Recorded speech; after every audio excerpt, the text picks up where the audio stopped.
कहना चाहूँगा कि भीम आर्मी संविधान और आरक्षण पे आँच जब भी आएगा तो सबसे फ्रंट पे खड़ा होकर के लड़ाई लड़ने का काम करेगा। और 21 अगस्त का जो भारत बंद रखने जाएंगे तो आपको उसके लिए न्याय लेने के लिए लाठी गोली खाना पड़ेगा, आपको जेल जाना पड़ेगा। भीम आर्मी अपने समाज के न्याय हक अधिकार के लिए बिहार में जेल जाने वर्गीकरण की बात करें तो वर्गीकरण पहले अपने घर से शुरू करें।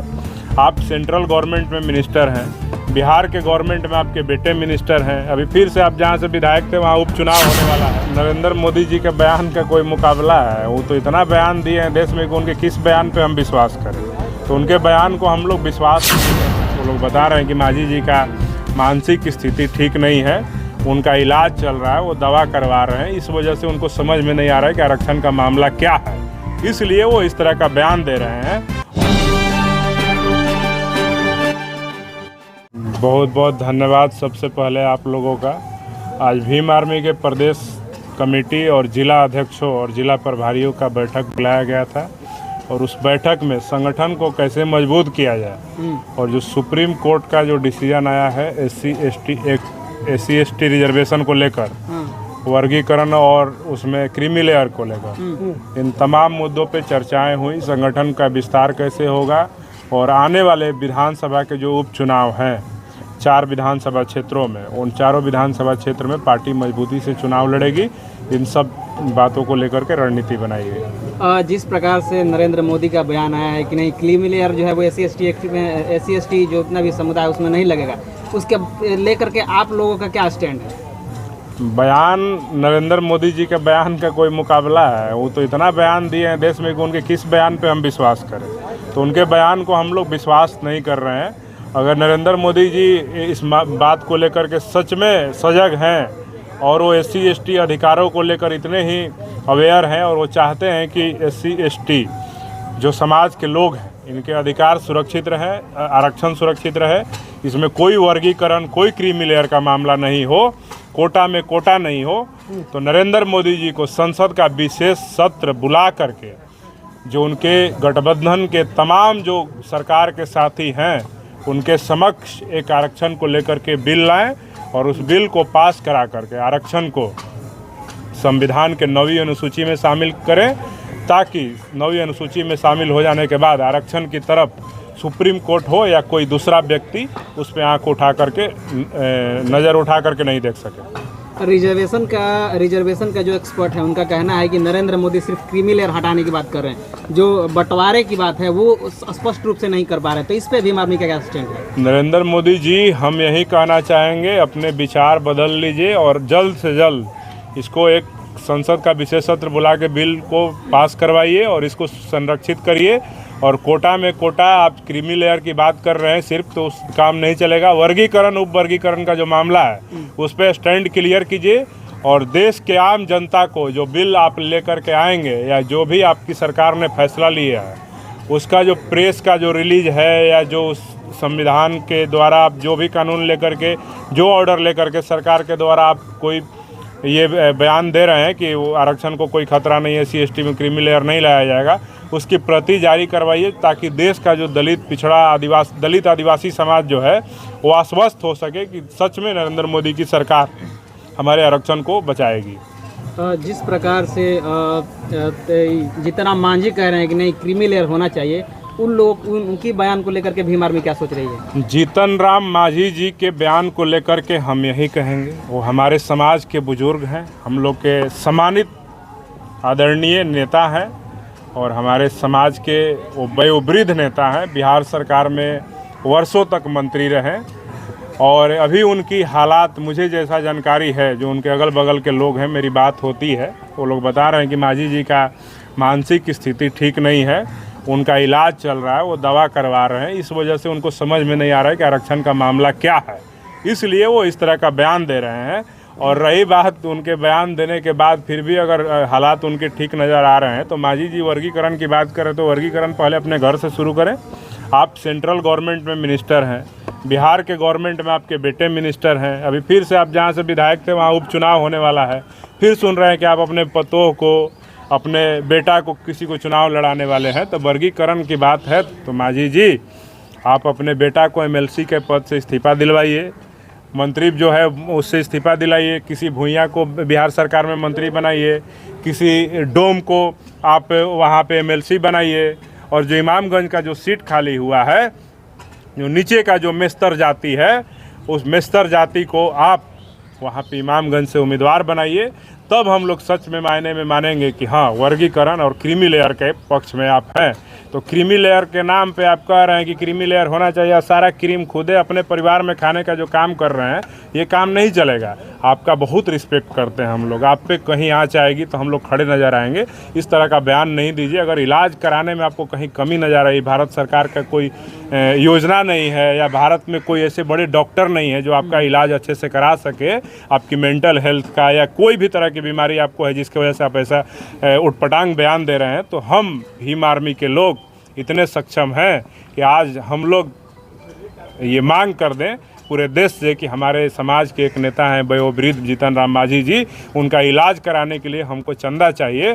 तो पूरे बिहार भीम आर्मी और भीम आर्मी के लोग पूरे देश से चंदा करा करके जीतन राम मांझी जी का अमेरिका या लंदन में जहाँ भी उनके लायक अच्छे डॉक्टर होंगे, उनका इलाज कराने के लिए हम लोग चंदा करके उनका इलाज कराने का काम करेंगे। आपका स्टैंड क्या होगा? आपकी स्टैंड क्या है, किस तारीख को? 21 अगस्त का जो आंदोलन का घोषणा कई लोगों ने किया है, हमारे समाज के ही लोग हैं, हमारे समाज के ही भाई हैं। हम देख रहे हैं प्रबुद्ध वर्ग भी, बुद्धिजीवी वर्ग भी जो है, इस पे युवा वर्ग भी जो है 21 अगस्त के आंदोलन को लेकर के, भारत बंद को लेकर के सब लोग मुखर हैं, कोई सोशल मीडिया के माध्यम से, कोई तमाम तरह के प्लेटफॉर्म के माध्यम से। तो मैं यही कहना चाहूँगा कि भीम आर्मी संविधान और आरक्षण पे आँच जब भी आएगा तो सबसे फ्रंट पे खड़ा होकर के लड़ाई लड़ने का काम करेगा। और 21 अगस्त का जो भारत बंद है, उसमें अभी हमारे नेता ने कहा है कि हम इस पूरे मामले का स्टडी करा रहे हैं, क्योंकि 565 पेज में जो 7 जजों की बेंच ने जो फैसला लिया है, वो पूरा फैसला 565 पेजों में है। हमारे नेता चंद्रशेखर आज़ाद जी पूरा मामला को सही तरीके से, जो संविधान के विशेषज्ञ हैं और जो बड़े वकील हैं, उनके नेतृत्व में इसका अध्ययन करवा रहे हैं। और जैसे ही हमारे नेता का आदेश आएगा, हम लोग सड़कों पे 21 अगस्त को ज़्यादा मजबूती के साथ हम लोग नज़र आएंगे। अगर आदेश नहीं भी आएगा तो हम लोग आपको बता देते हैं कि संविधान और आरक्षण बचाने की लड़ाई में देश का दलित आदिवासी समाज किसी इन्विटेशन का इंतज़ार नहीं करता है। और भीम आर्मी देश के दलितों और आदिवासियों के हक हुकूक के लिए भारत बंद में फ्रंट फुट पे नजर आएगा। बिहार में लगातार दलितों पर अत्याचार हो रहा है। कहा जाता है कि आयोग भी नहीं है, सब आयोग को भंग कर दिया गया, लेकिन SC ST कल्याण मंत्री भी दलित समाज से ही आते हैं। क्या कर रहे हैं, क्या लगता है कि कल्याण हो रहा है दलित समाज का? देखिए, भाजपा और जदयू, नीतीश कुमार और नरेंद्र मोदी का गठबंधन का जो सरकार है, तो उस सरकार में दलितों की हत्या, अत्याचार, शोषण, अन्याय पर अगर आप न्याय ढूंढने जाएंगे तो आपको उसके लिए, न्याय लेने के लिए लाठी गोली खाना पड़ेगा, आपको जेल जाना पड़ेगा। भीम आर्मी अपने समाज के न्याय, हक, अधिकार के लिए बिहार में जेल जाने का काम कर चुके हैं अपने लोगों को न्याय दिलाने के लिए। और बिहार में SC ST आयोग जो भंग है, उसको लेकर के हम यही कहना चाहते हैं, उस विभाग, कल्याण विभाग में भी, कल्याण विभाग और SC ST आयोग, ये तमाम जो पद हैं और जो विभाग हैं, ये सारे के सारे सिर्फ और सिर्फ दलितों को मूर्ख बनाने के लिए बनाए गए हैं। नीतीश कुमार जी ने जब से बिहार का सत्ता संभाला है, तब से वो हमेशा से प्रयास करते रहे हैं कि बिहार के SC और ST को कैसे बांट करके अलग थलग कर दिया जाए, और इसको अलग थलग करके कोई झुनझुना वाला योजना दे करके इन लोगों को कभी दलित महादलित करके, कभी टोला सेवक, कभी फलाना सेवक करके इन लोगों को मूर्ख बना करके वोट बैंक के रूप में इस्तेमाल करते रहने का काम नीतीश कुमार जी किए हैं।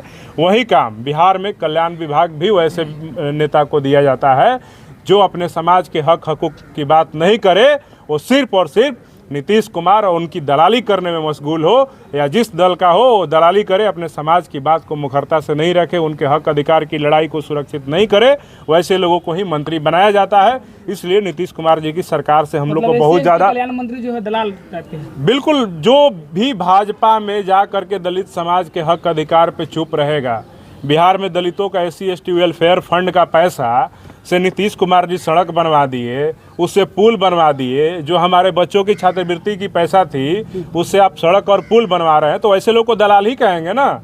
वो सारे जो रिजर्व सीटों से चुन करके भाजपा और तमाम ऐसे राजनीतिक दल हैं जिनको रिजर्व सीटों पे डमी कैंडिडेट के तौर पे खड़ा कराया जाता है। इसलिए कि अभी देखिए ना, बिहार में 38 गो विधायक है दलितों का, आदिवासियों का, 38 दलित विधायक। एक विधायक का हमको सदन में एक बयान सुना दीजिए कि सब कौनो सदन में बिहार विधानसभा के अंदर खड़ा होकर के नीतीश कुमार के मुखालफत में सदन को संबोधित करते हुए बिहार में SC/ST आरक्षण पे जो क्रीमी लेयर और वर्गीकरण क्लासिफिकेशन का मामला है उस पर मुखरता से बोलता नजर आया हो। सारा का सारा 38 विधायक, मंत्री जितना तमाम सब बना हुआ है, 5-5 बिहार में दलितों को कहने को मंत्री है, सब दलाली कर रहा है। एक शब्द इन लोग के मुंह से नहीं निकल रहा है। ये लोग जानता है कि आज अगर बोलेंगे तो नीतीश कुमार कल कुर्सी छीन लेंगे, कल टिकट काट देंगे। तो ये दलालों से हम लोग को, समाज को कोई उम्मीद नहीं है।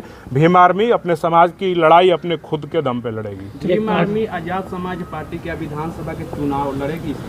बिहार विधानसभा के 243 विधानसभा क्षेत्रों में हम लोग की मजबूत तैयारी है और अभी आने वाला जो 4 क्षेत्रों में, विधानसभा क्षेत्रों में उपचुनाव होने वाला है, वहाँ पे भीम आर्मी आज़ाद समाज पार्टी मजबूती से कमर कस ली है।